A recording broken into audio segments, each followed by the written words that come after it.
Bueno, pues antes de nada me gustaría agradecer a SATA el invitarnos aquí a poder disponer de un espacio para presentaros la Estrategia Española de Economía Circular, a todos aquellos que lo han hecho posibles, a Impulsa, a Gijón Crece y también a todos ustedes que están interesados en conocer lo que estamos trabajando en economía circular. Y sin más preámbulo, me gustaría comentar un poco por qué es interesante la economía circular desde el punto de vista económico.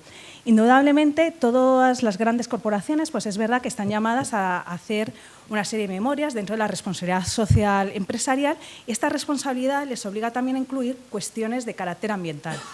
También es verdad que el consumidor, como tal, ninguno de nosotros se dedica a mirar las memorias de las empresas y a conocer qué es lo que están realizando o más allá de la información que quizá te pueda llegar a través de un artículo periodístico, etcétera. Pero sí que podemos conocer la información que nos llega a través de la composición de un producto, a través de su etiquetado, etcétera, etcétera, y poder discernir sobre aquellos productos que sean más o menos sostenibles. Bueno, pues bien, las cuestiones de sostenibilidad pueden contribuir a un nicho de mercado, pero es que también cada vez son más relevantes y más importantes. ¿Por qué? Porque cada vez inciden más en la cuenta de resultados de las empresas. Y para muestra de ello, podemos ver los datos obtenidos por un estudio que realizó el Centro de Eficiencias de Recursos Materiales de Alemania, que determinó que en cuestión de 20 años, desde el año 93 al 2013, se observó que había pasado un incremento de los costes de los insumos en prácticamente un 10%, en la misma proporción habían disminuido los costes laborales y se habían mantenido prácticamente los costes energéticos. Todo dentro del mundo alemán. Pero bueno, ya es un dato de referencia. ¿Esto qué significa? Pues significa que para las empresas van a tener que internalizar estos costes de la volatilidad de los precios que se están produciendo en materias primas. Y estas materias primas, ¿por qué se están incrementando? Pues se están incrementando porque cada vez estamos haciendo un uso más intensivo de ellas.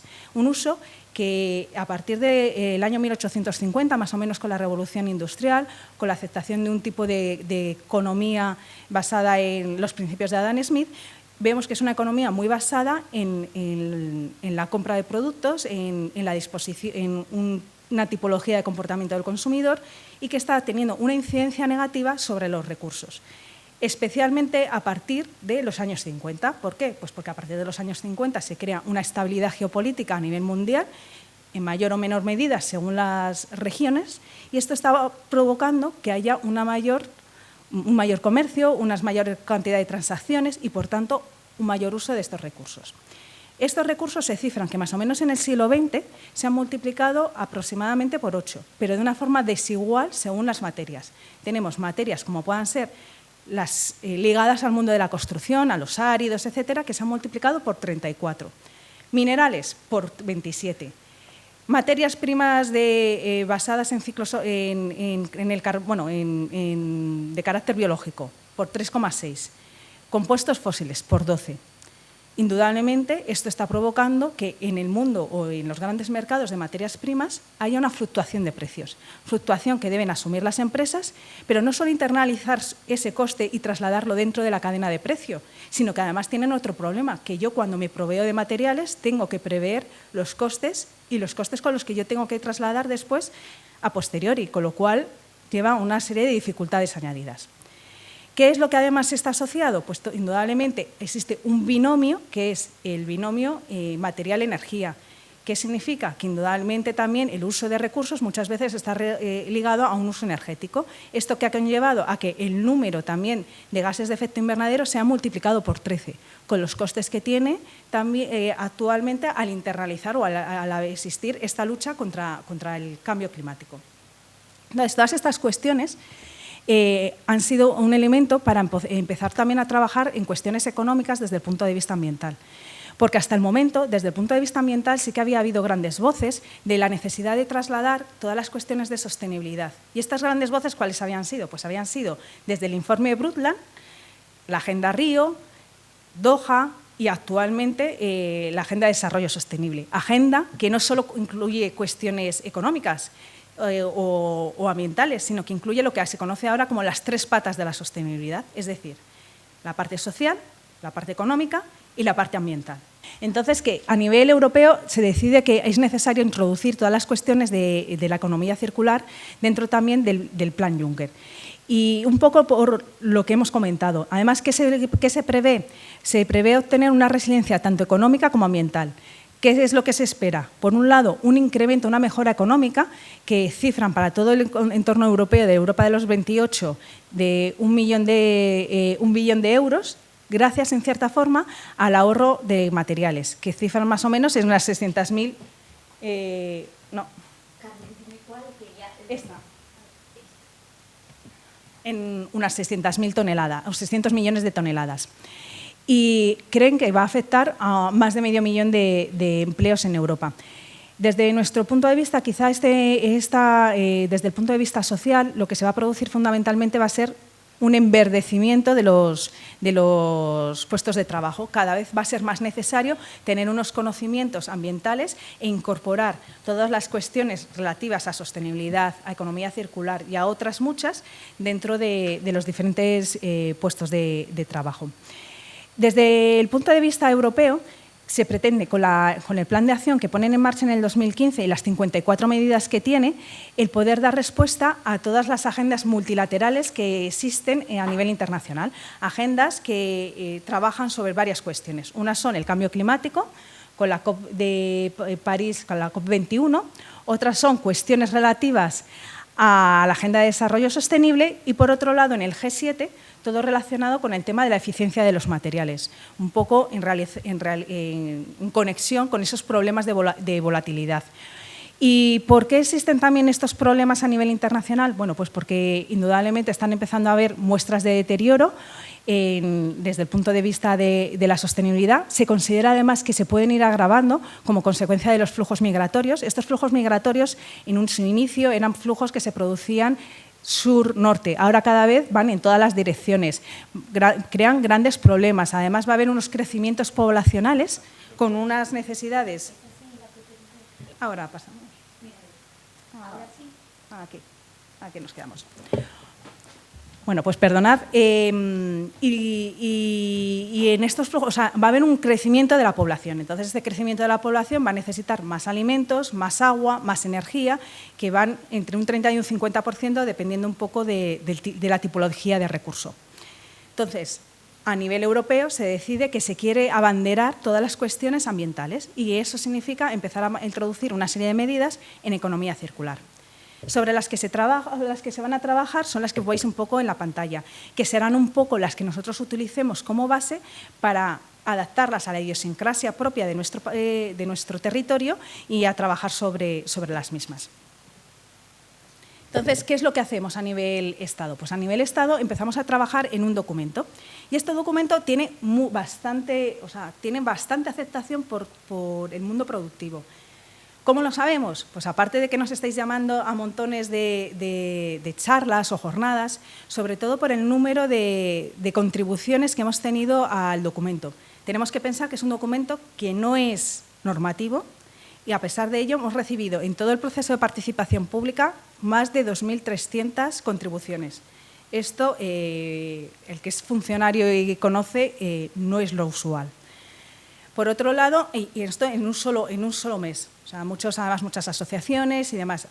Junto con ello, nosotros también lanzamos un pacto por la economía circular a la que se han ido adscribiendo entidades, asociaciones y ahora mismo tenemos 340. Son de todo tipo de tipología, de carácter productivo, hay consumidores, hay entidades sociales, alguna ambiental, etcétera. Entonces, ¿qué es la estrategia? Bueno, pues la estrategia es un documento dogmático, es un documento estratégico que tiene como punto inicial el que se aprobará, me imagino, en breve, hasta el año 2030.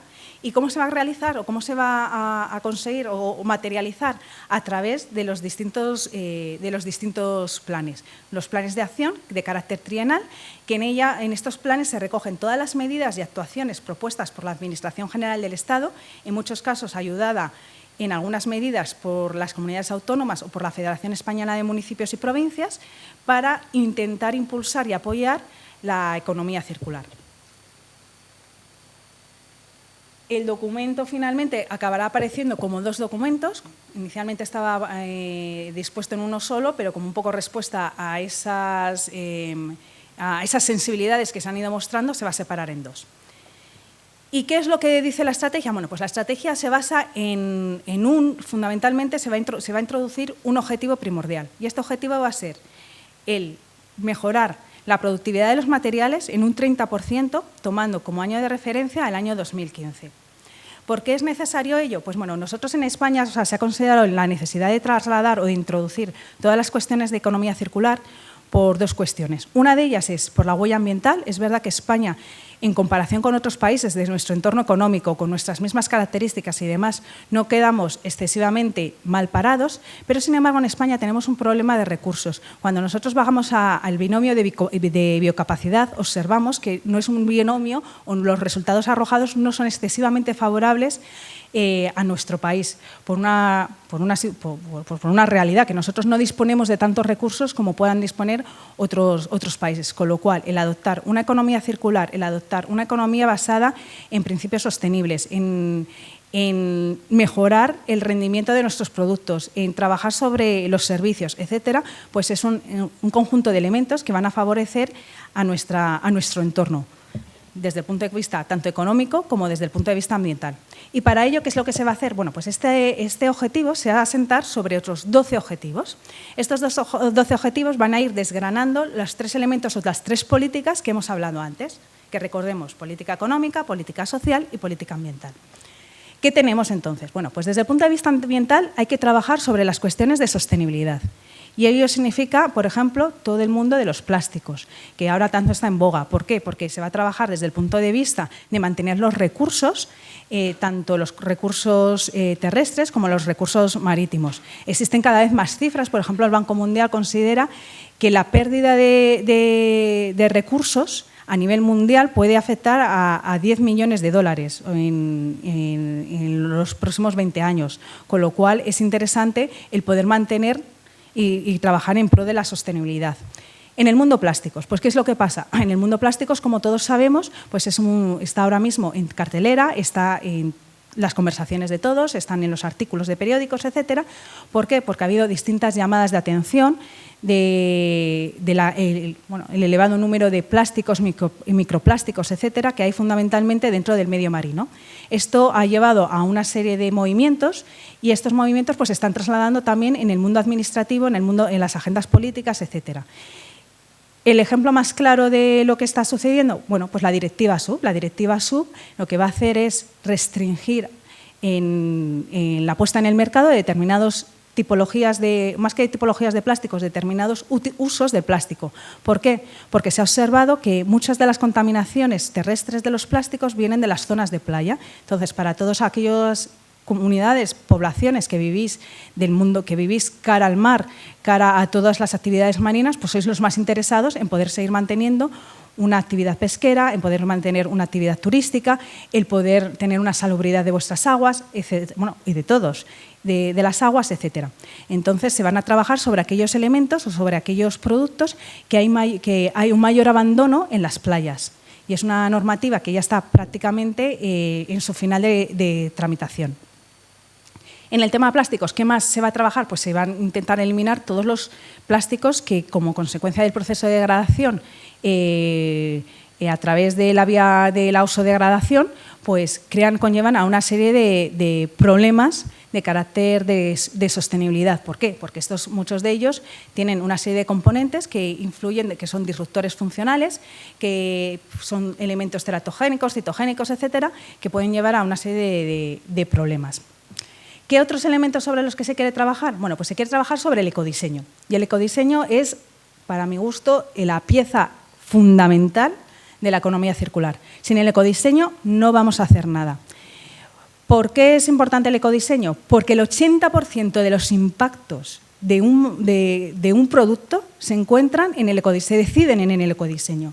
Si nosotros hacemos un diseño adecuado, ese diseño o ese comportamiento sostenible se va a ir trasladando a lo largo del proceso de comportamiento de la vida útil del producto. Y no solo a través de la vida útil, sino también al final de su vida útil.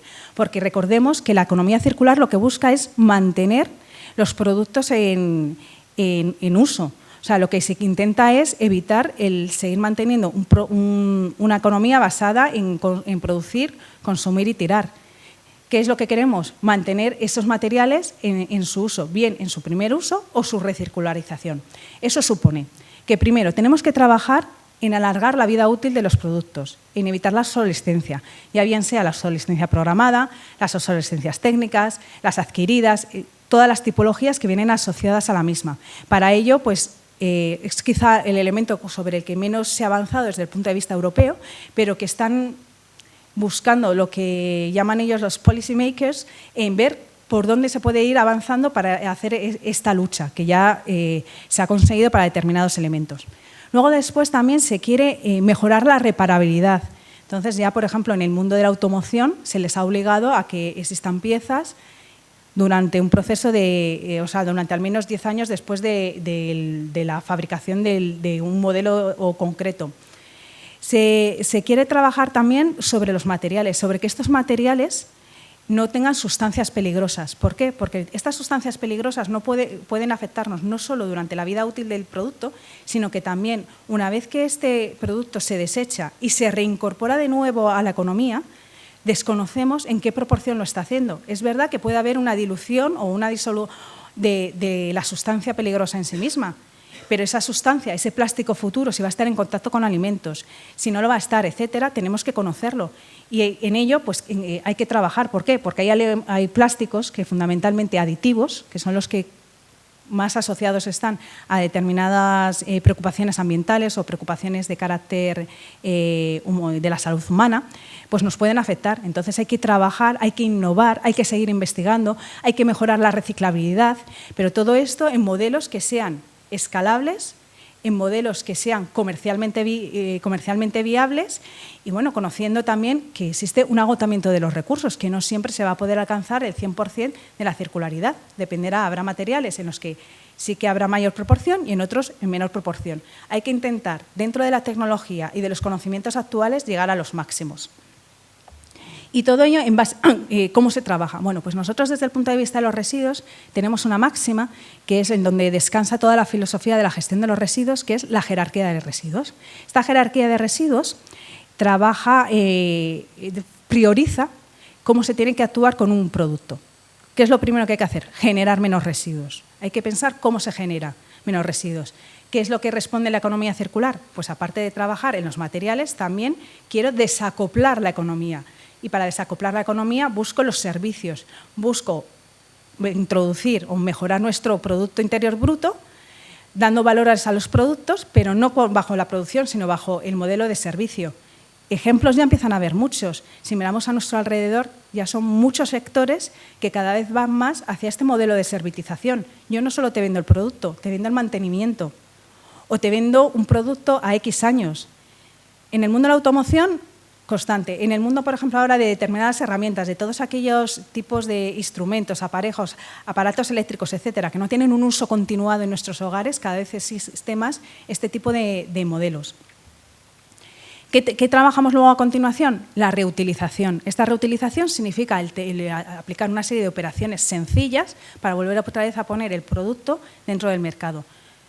Muy cercano a ello está la remanufacturación. Ya pues, implica una serie de modificaciones, de cambios. Esto, por ejemplo, es un elemento muy propio en el mundo del neumático, fundamentalmente del recauchutado de vehículos pesados, que pueden llegar hasta recauchutarse 3 o 4 veces. Es verdad que el mercado no es un mercado interior, que es un mercado externo, pero que existe una demanda. A continuación, trabajamos en todas las cuestiones de valorización. Es muy importante la valorización, fundamentalmente la valorización material, que es sobre lo que se basa la economía circular, mantener los materiales. Se da prioridad a la valorización material frente a la valorización energética. Y por último, hay materiales, o siempre va a haber una serie de desechos que vamos a intentar que sean los mínimos posibles, que van a tener que ir a su depósito en vertedero o una incineración sin recuperación energética. Europa nos lo ha puesto claro, ya para el 2035 tenemos que reducir esos materiales a un 10%, no podemos depositar más de un 10% en vertederos. Es una cifra sobre la que ya hay que empezar a trabajar, porque si no se trabaja ahora no se consiguen estos datos, aunque aún nos queden casi más de 15 años. ¿Qué otros elementos sobre los que trabaja la economía circular? Bueno, pues tiene que trabajar sobre todos aquellos aspectos de la comunicación. ¿Cómo me comunico yo con el consumidor? Pues yo me comunico concienciando al consumidor, pero es que aparte de concienciarle, yo le tengo que trasladar la información. El consumidor cada vez va a tener mayor poder, es lo que llaman el empoderamiento del consumidor. ¿Y cómo lo va a conseguir? A través de la información que yo le dé en un etiquetado. Esto va a suponer que las empresas van a tener que buscar nichos de mercado y situarse en determinados puntos y van a tener que ver si su producto puesto en el mercado tiene mayor o menor aceptación. Va a estar sujeta a la ley de la oferta y de la demanda, pero también a los posibles instrumentos o medidas que se introduzcan en el mercado para modelar esa situación. ¿Qué otros elementos tenemos entonces dentro de ellos? Pues bueno, pues dentro de todo el tema, todos los aspectos de comunicación estarían todos los procedimientos de etiquetado ecológico, bien sea a través de normas privadas o a través de las propias que impulsa la Administración, fundamentalmente la Ecolabel. También la búsqueda de sistemas de certificaciones de calidad. Especialmente nosotros impulsamos, claro está, las propias de la Administración, como pueda ser la EMAS, que bueno, tiene su aplicación a nivel europeo. ¿Qué otros elementos sobre los que se quiere trabajar? Sobre todo los indicadores, para conocer cuál es cómo nos está comportando a nivel macro, a nivel de España, y en el plan de acción lo iremos viendo cómo las medidas que está poniendo en marcha las administraciones tienen sus efectos o no a nivel macro. Entonces, para valorar si esas medidas son correctas, adecuadas, si hay que modificar, si, bueno, como todos sabemos, rectificar es de sabios. Entonces, para eso necesitamos esos indicadores. Y por último, desde el punto de vista social, ¿qué es lo que se va a trabajar? Pues desde el punto de vista social, fundamentalmente, los aspectos que hay es el orientar a todas aquellas personas que tienen que adaptarse o tienen que dirigirse hacia un tipo de economía circular. Entonces, se van a introducir todas estas cuestiones en los títulos, en las certificaciones, en las titulaciones de FP, en las cualificaciones profesionales, certificaciones profesionales, etcétera, etcétera. Se van a introducir en las casas, en los estudios que se hagan en casas talleres, en los centros nacionales de referencia, bueno, en todos aquellos centros que de una u otra medida trasladan esta formación. ¿Qué otros elementos se tienen en consideración? Pues hay que tener en consideración que este tipo de trabajos están ligados a un tipo de actividad que pueda tener una serie de peligros. Entonces se quiere estudiar todos aquellos aspectos relacionados con la salubridad, con la higiene y la salud del trabajo. Entonces, son aspectos que también se les va a dar especial atención para ver cuáles son los elementos que hay que tener en consideración, si hay que hacer fichas nuevas sobre los productos con los que se manejan, etcétera, etcétera. ¿Y en qué sectores vamos a trabajar? Bueno, vamos a trabajar en 5 sectores. Entonces, vamos a empezar, empezando por el turismo, que aquí también tenéis un poco de turismo rural. Entonces, el turismo, ¿por qué se ha escogido el turismo? Bueno, porque el turismo indudablemente es una actividad muy interesante desde el punto de vista de nuestro país. Somos, al fin y al cabo, líderes en turismo. Recibimos en Europa, somos el segundo país que más turistas recibe, detrás de Francia. Somos los más competitivos. Y, por tanto, y además, asociada a la industria del turismo, hay una industria de pymes, con lo cual en el tejido social es muy interesante. Pero ¿qué pasa? Que este turismo tiene que ser ordenado. Y este turismo lo tenemos, existen 2 modelos de turismo. Tenemos un turismo maduro, más asociado a las zonas de playa. Este turismo, pues hay que haber una reconversión hacia una mayor sostenibilidad, fundamentalmente dirigida hacia infraestructuras, que es en lo que trabajan fundamentalmente el Mincotur, con IDAE, para ir redirigiendo el tipo de consumos que se hacen, la utilización de los recursos, porque es, al fin y al cabo, una actividad que es intensiva también en algunos tipos de recursos, como puede ser el recurso hídrico, cómo se generan los residuos que hay en el turismo, cómo se pueden separar, cómo puedo trabajar yo también con ello. ¿Qué otros aspectos? Pues también tenemos que mirar sobre el turismo el turismo de interior, un turismo cada vez más ligado al turismo ligado a las zonas con una especial relevancia desde el punto de vista ambiental, pues porque sean zonas que estén asociadas a la biosfera o que tengan algún LIC o alguna cepa o formen parte de algún parque natural, parque regional, parque nacional, etcétera, etcétera. ¿Y qué aspectos están empezando ya, por ejemplo, a trabajar? Que me gustaría comentaros un poco de qué elementos están haciendo en otras determinadas empresas. Bueno, pues hay empresas que ya están trabajando en temas de desperdicio alimentario. El desperdicio alimentario es otro de los elementos que se trabaja dentro de la economía circular. También existen objetivos. En el año 2030 tenemos que reducir el 50% del desperdicio alimentario. Actualmente se están empezando a estudiar y trabajar las diferentes metodologías de cálculo del desperdicio alimentario, que es muy difícil, muy complicado. Los primeros datos que tenemos son que el desperdicio se provoca, fundamentalmente se produce en hogares, también en el sector primario, y en menor medida dentro de, a continuación, Horeca y luego después en el canal de distribución. Entonces, el turismo, ¿qué es lo que se está trabajando? Pues en poner, por ejemplo, porciones en la restauración, en enseñar a todo el personal de cocina, un personal profesionalizado que pueda además hacer una recogida selectiva de grandes consumidores, enseñar a seleccionar todos los productos y demás. ¿Y qué hacen? Pues, por ejemplo, os voy a contar algún ejemplo que me contaron en Mallorca, que me pareció interesante y que quizás se pueda trasladar a otras zonas. Están empezando pequeños hoteles o pequeños centros turísticos de carácter, bueno, completamente de pymes, que es donde más se puede hacer. Están trabajando para hacer esta recogida selectiva de la fracción orgánica y para enviarla a compostaje. Luego después tienen los convenios con agricultores o ganaderos de la zona, compostan esa materia, la utilizan para producir productos agrarios de la zona, productos locales, productos estacionales, que se los compra la empresa hotelera, el centro hotelero, la empresa, y lo introduce dentro de su servicio de restauración. Es verdad que quizá no con este tipo de actividad no surten todas sus necesidades, pero por lo menos es una parte y dan un valor y trasladan este valor al turista. Y bueno, es una forma de buscarle un valor añadido y trabajar de forma sostenible.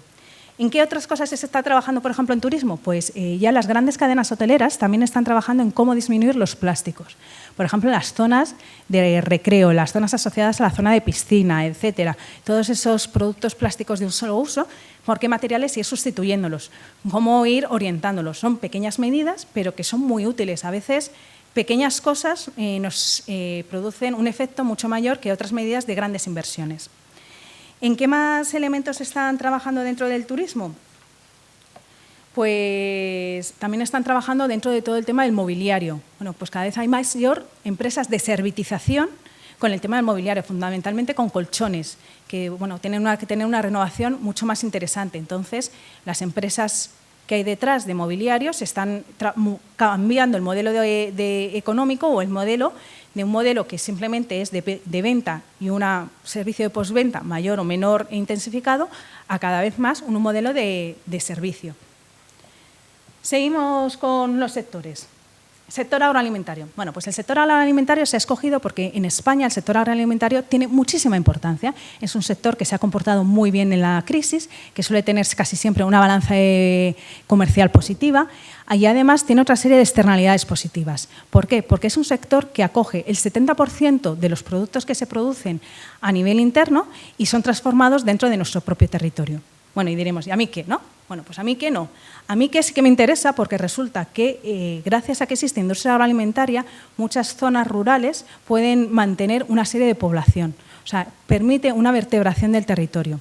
Entonces, resulta un modelo muy interesante. Un modelo que además no solo va a acoger a la industria agroalimentaria, sino que va a ser extensiva también a todo el mundo forestal, a todo el mundo de la biomasa, etcétera, etcétera. ¿Y en qué se está trabajando? Pues indudablemente en el desperdicio alimentario, que es otro de los elementos que les afecta de lleno. En todas las cuestiones de reutilización, una utilización, la búsqueda de técnicas más eficientes en los recursos hídricos y fundamentalmente, por ejemplo, no solo ya en los recursos hídricos, sino también en cómo recoger o cómo empezar a valorizar determinados productos que procedentes, por ejemplo, de los lodos de depuradora para convertirlos en nutrientes. ¿Qué otros elementos se está trabajando dentro de la agricultura? Pues en la sostenibilidad, en esa industria agroalimentaria sostenible, en distintos modelos económicos de agricultura ecológica, agricultura integral. Aquí tenéis, por ejemplo, los kiwis que se producen en Asturias, en general muchos de ellos vienen de agricultura integral, que no sé si lo conocéis, pero también es muy interesante. ¿Qué más cosas tenemos dentro de la agricultura? Bueno, pues todo el trabajo que se hace con subproductos y fin de condición de residuo. Os comentaré un poquito más adelante porque tiene su apartado y su complicación. Entonces, son otra serie de elementos en los que se está trabajando y cómo van a quedar también contemplados. Creemos, según cómo determinen las negociaciones del reglamento de fertilizantes, la fin de condición de residuo de determinados productos para introducirlos dentro de la agricultura. ¿Qué otras cuestiones tenemos? Bueno, pues tenemos el sector de la construcción. El sector de la construcción no es un sector que aporta el 5,6% del PIB, es un sector que indudablemente ha estado muy afectado por la crisis y se ha introducido porque tiene muchísimas afecciones ambientales. Porque el sector de la construcción provoca el 40% de los residuos, porque tiene el 35% de las emisiones, y entonces es un elemento sobre el que se quiere trabajar. Se va a trabajar fundamentalmente a través del Ministerio de Fomento, van a ver cómo se pueden reincorporar materiales, cómo se pueden reintroducir determinados materiales. Para ello es necesario pues todas las cuestiones relacionadas con la edificación, contemplarlas, considerarlas y ponerlas en estudio. Y dejamos para último toda la parte del sector industrial. Entonces, el sector industrial está introducido porque indudablemente la industria supone el 23% del PIB de España, el 12% de empleos, porque trabaja con muchísimos materiales que muchos de ellos son fácilmente reciclables, unos en mayor medida, otros en menor medida, con una vía de degradación dependiendo un poco de la tipología del material. Pero aquí lo que pone un poco el impulso, lo quiere dar el Ministerio de Industria, el Mincotur, es también trabajar cada vez más en toda la inteligencia artificial. La inteligencia artificial, bueno, pues va a ser otro de los elementos que modifique también mucho la forma con que nosotros vamos a encontrarnos en el futuro. ¿Y qué tenemos? Pues bueno, tenemos desde el Internet de las cosas, que nos va a cambiar muchísimo, todos conocemos distintas situaciones, pero quizá las que nos puedan llamar más la atención, por ejemplo, es que nos permiten cada vez mejorar sistemas de servitización. Y aquí voy a coger un ejemplo que también encontramos, esto fue del País Vasco. Están empezando ya a ver cómo los aerogeneradores, que cada vez que se necesita el monitoreo, toda esta cuestión de monitoreo es muy elevada porque indudablemente estás en un medio hostil. Entonces, ¿cómo hacerlo más sencillo? Bueno, pues con el Internet de las cosas. Yo sé si una tuerca está mayor o menor ajustada porque me da información. Entonces, yo disminuyo los controles que tengo que hacer porque lo conozco por la información que me está facilitando esa tuerca.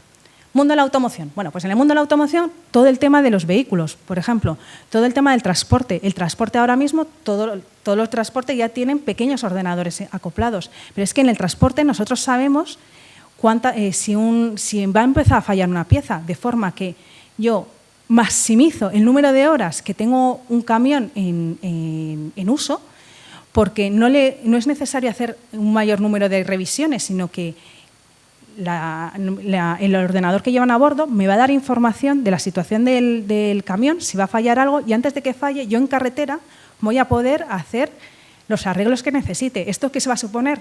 Va a suponer que mantengo el número de horas en el transporte, pero que además voy a conseguir seguir manteniendo o disponiendo de una carga del contenedor o del transporte que lleve para llevarla en su sitio, que me lo va a exigir mi cadena de distribución.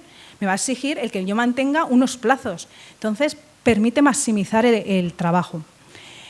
En el mundo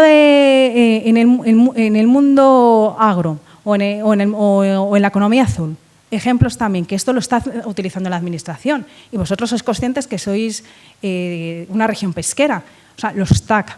O sea, nosotros también conocemos dónde están situados las distintas embarcaciones, cuánto están cogiendo de capturas, qué capturas están cogiendo, etcétera, y cada vez el Internet de las cosas me lo va a facilitar.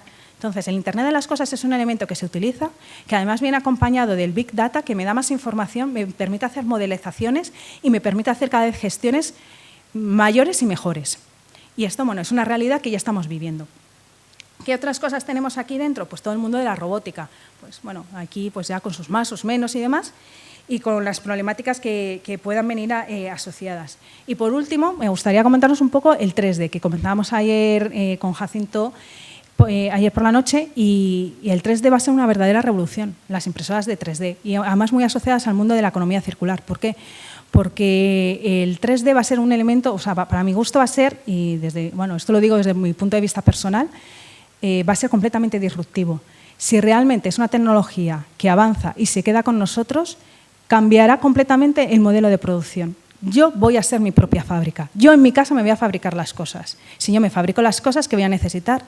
Unos buenos diseñadores. Volvemos al ecodiseño. Yo necesito otra vez, compraré planos, compraré elementos, compraré materiales para hacerme y producir los productos en mi casa. Esto va a ser para las empresas un verdadero quebradero de cabeza y va a modificar mucho el modelo económico del futuro. ¿Por qué está asociada a la economía circular? Porque la impresión 3D permite ahorrar materiales. Por muy optimizado que esté todo proceso, siempre hay una serie de recortes. Trabajemos en el material en el que trabajemos. Entonces, va a permitir pues, ese ahorro de materiales. Los avances que se hagan en esta tecnología, más o menos, pues tendrán más o menos efectos sobre nosotros. ¿Que llegan a buen término? Pues podrán ser un quebradero para las empresas y hay que empezar a pensar que existe esa tecnología y es interesante hacer un seguimiento y estar ojo a visor de lo que están haciendo o los avances que se están produciendo. Bueno, volvemos un poco otra vez al plan de acción. Bueno, pues en el plan de acción tenemos varios ejes. Entonces trabajamos en los ejes de producción, trabajamos en el consumo, trabajamos en gestión de residuos, en reutilización del agua y en materias primas secundarias. Y junto con eso tenemos 3 elementos transversales que son los que veis en pantalla: la sensibilización y participación, la investigación, innovación y competitividad y el empleo y formación. A lo largo de para no aburriros tanto, dentro de los sectores os he ido contando pequeñas medidas que vamos introduciendo dentro del Estado. Entonces, pues el trabajar, por ejemplo, en la estrategia de inteligencia artificial, en las agendas sectoriales, son varios elementos muy asociados, por ejemplo, dentro del sector productivo.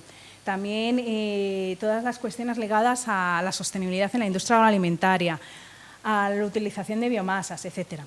En consumo, ¿qué es lo que tenemos? En consumo he hablado menos. Bueno, pues en consumo tenemos que hay 2 elementos clave. Y este elemento clave, o el fundamental, es la contratación pública ecológica. ¿Por qué? Porque se ha valorado desde el punto de vista estadístico, Eurostat ha determinado que el 14% del PIB de toda Europa se debe a la actividad que hacen las administraciones. Entonces, puesto así en valor, claro, cualquier empresa dice, oye, yo quiero formar parte de esa tajada, que es bastante interesante y según el sector, más.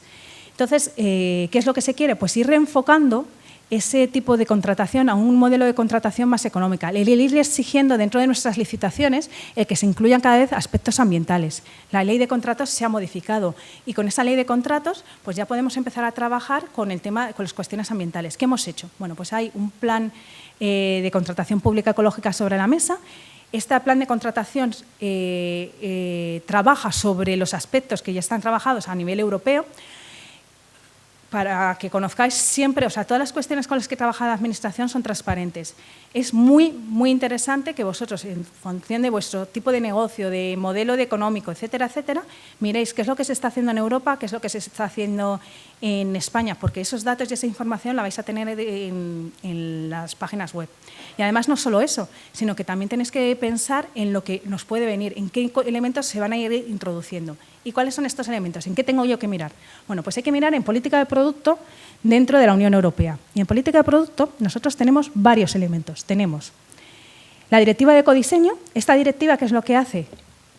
Quito del mercado aquellos productos que son menos sostenibles. No permito que estén. Entonces, son de obligado cumplimiento. Junto con eso yo tengo el etiquetado energético, que es un poco también buscar la mayor eficiencia energética. Yo estoy introduciendo valores energéticos. Tenemos luego después en nuestras casas que si yo tengo una lavadora A+, pues todo esto viene de allí, que busca el situar cada vez una producción más sostenible. Determinados elementos son de carácter obligatorio, pero otros son de carácter voluntario. ¿Cuáles son voluntarios? Ecolabel. Aunque yo no tenga Ecolabel ni esté pensando en poner Ecolabel, leer Ecolabel, leer qué elementos que se exige dentro de Ecolabel. Generalmente Ecolabel se basa en análisis de LCA y dentro de eso hay que ir mirando cada uno de los aspectos porque muchos aspectos de Ecolabel al final van a acabar de ser voluntarios a ser obligatorios y como pues a través de las directivas de ecodiseño. Entonces, siempre hay que tener en perspectiva ir un paso por delante. Hay que saber por dónde se mueven las cosas, porque el que da primero da 2 veces. Entonces, para el mundo económico hay que intentar buscar por dónde se van a producir ese tipo de movimientos. Y luego, además, porque la Administración, a la hora de comprar, yo tengo que ser objetiva. Yo no puedo decir, tú eres ambientalmente correcto, tú no lo eres. Tengo que buscar alguna forma. Y normalmente determinados estándares, determinadas etiquetas, etcétera, me dan a dar información. Más o menos justa y podrás quitar a empresas de la licitación, pues indudablemente nunca las cosas son perfectas. Pero bueno, nos dará una información lo más objetiva posible. ¿Dónde se trabajan estas cosas? Pues se trabajan en los JRC, otro elemento que hay que tener en cuenta, que hay que mirar. Muy interesante, el JRC de la fin de condición de residuo de plástico. O sea, uno trabaja en el mundo plástico, no dejéis de leer ese documento, porque es muy interesante, explica todos los plásticos que hay en el mercado, qué es lo que se sabe, qué es lo que no se sabe, y sobre ese documento trabajamos las administraciones. ¿Qué más cosas hay que tener en consideración? Bueno, pues que aparte de la contratación pública ecológica a nivel Estado, se considera que las grandes corporaciones también van a ser tractoras del mundo económico, de esta transición al mundo económico. ¿Por qué? Porque las grandes empresas que están obligadas a hacer la memoria de responsabilidad social empresarial van a cada vez más hacer contrataciones considerando los aspectos económicos, los aspectos ambientales. Y estos aspectos ambientales vienen por economía circular, vienen también por el mundo de las emisiones, cuántas emisiones emito, cuántas no emisiones emito, con lo cual yo traslado a toda mi cadena de suministro unas obligaciones. Y estas obligaciones, si yo las cumplo, me veré favorecido y también pueden favorecer a toda la economía local, con lo cual también es interesante conocerlo. O sea, con lo cual tenemos que los grandes compradores cada vez más van a ir exigiendo estos aspectos de sostenibilidad. Mundo residuos. Bueno, pues el mundo residuos, que todo el mundo asocia economía circular con el mundo residuos. ¿Qué es lo que se va a trabajar? Pues se va a trabajar fundamentalmente en mantener la valorización. Para eso se ha modificado toda la normativa, tenemos el paquete de residuos. Este paquete de residuos modifica toda la normativa, la Directiva Marco de Residuos, junto con todos los flujos de residuos. Los vamos a tener otra vez que incorporar, vamos a tener que transponer toda esta normativa. Y luego, aparte, pues también se van a trabajar cada vez más en los traslados ilícitos, en tener mayor información y conocimiento de todos los sectores, en la hoja de ruta del plástico. Por ejemplo, antes me comentabais todo el tema del ensilado. Bueno, pues en conocer cuál es la cantidad de material plástico que el sector agrario está poniendo en el mercado, si ese plástico está contaminado de fitosanitarios o no está contaminado. O sea, empezar a tener datos para saber el estado de la situación. En general, como siempre, se supone que simplificamos. Bueno, normalmente nunca se simplifica, pero se intenta siempre. Luego después se intenta también armonizar, porque cada país estábamos haciendo el cálculo de la valorización de forma diferente. Entonces se quieren que los datos sean iguales para poder compararnos entre nosotros. Entonces están trabajando también en todos esos aspectos. Se quiere también trabajar en la mejora de la gobernanza, bueno, en una serie de criterios y elementos propios del paquete de residuos. Bueno, ya se ha trabajado en el tema del mundo de las bolsas, que eso ya lo conocéis todos porque está en el día a día.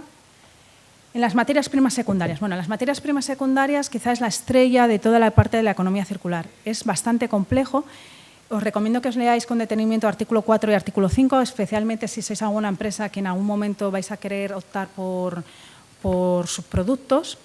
Se necesita cumplir una serie de criterios. ¿Y estos criterios por qué son? Pues porque hay que tener en cuenta que en el mundo del residuo no todos los residuos tienen valor positivo. ¿Eso qué significa? Cuando nosotros decimos eso, quiere decir que yo puedo recuperar materiales que tienen un mercado secundario y que además tienen un valor suficiente como para que exista ese mercado secundario. De nada me sirve que yo valorice, pero luego después no tenga un mercado donde llevarlo, que eso es otra de las grandes preocupaciones. Entonces, ¿qué es lo que pasa? Que hay veces que determinadas malas praxis lo que hacen es que reconducen un residuo le buscan una solución y esas soluciones no siempre son compatibles con la salubridad o con la higiene, con la seguridad alimentaria, con la seguridad ambiental, etcétera, etcétera. Por eso es tan estricto todo el tema del subproducto, la fin de condición de residuo, etcétera, etcétera. En fin de condición de residuo, ¿cómo se trabaja? Bueno, pues en España utilizamos la metodología que propulsa la JRC. Bueno, para los que no lo conozcáis, es el Centro de Investigación de la Unión Europea, parte está en Sevilla, y utilizamos esa metodología. Esta metodología lo que busca mucho es controlar toda la calidad a lo largo de todo el proceso. Entonces, lo que hacemos es conocer qué materiales entran, qué materiales no entran, cuáles son los umbrales, cuáles no son, si se pueden medir, no se pueden medir, y a posteriori se sabe una lista positiva de residuos, no negativa, unas guías, etcétera. Y luego tenemos unas instrucciones de cómo hacemos todas las cuestiones relativas a los subproductos. Bueno, estas son las 3 órdenes que se han publicado recientemente en temas de subproductos. En temas de reutilización del agua, como aquí tenéis menos problemas, voy a hablar menos, se dedica un gran capítulo, tiene unas grandes inversiones, es un procedimiento que pasa por la concertación a través de los planes hidrológicos. En innovación, pues aquí va a haber fundamentalmente varias figuras. Lo que se busca es la colaboración pública-privada. El CDTI, elemento fundamental dentro de todo este mundo de la economía circular. Es el que os puede ayudar mucho a las empresas, porque luego después está el mundo de la investigación, que ya va por otros derroteros. Pero para las empresas, fundamentalmente, la gran referencia, CDTI. Y sensibilización y formación, porque indudablemente el consumidor va a ser ahora su propio prescriptor. Entonces, pues va a optar por un tipo de producto en función de una sostenibilidad, y cuanto mejor formado esté, pues más adecuado será la selección y opción de compra. Y por último, el eje de empleo y formación, eje en el que pues, se basará un poco en lo que hemos comentado antes, en mejorar esas formaciones y en trabajar en todos los aspectos de salubridad y higiene. En total, estamos hablando que vamos a tener 74 medidas, más de 110 acciones, con un presupuesto superior a los 632 millones de euros, y que queda complementado con el Pacto por una Economía Circular. Y ya con esto acabo. El Pacto por una Economía Circular es el compromiso por parte de las distintas entidades para trabajar en pro de aspectos medioambientales. Los compromisos son muy similares a los objetivos que se plantean en la estrategia, y lo que se busca es que de forma voluntaria las distintas empresas poco a poco vayan viendo o vayan estudiando cuáles son sus modelos productivos y cómo pueden mejorarlos, cómo son sus productos y cómo pueden mejorarlos. En total ahora mismo tenemos 340 entidades, muchas de ellas de asociaciones y federaciones de carácter nacional, pero caben de toda tipología, de todo y de todos los ámbitos. Y bueno, con esto, pues nada, daros las gracias por todos aquellos que estéis interesados en economía circular, en querer aplicar la economía circular, y que también pues nos habéis dado el respaldo con este pacto por una economía circular. Muchas gracias.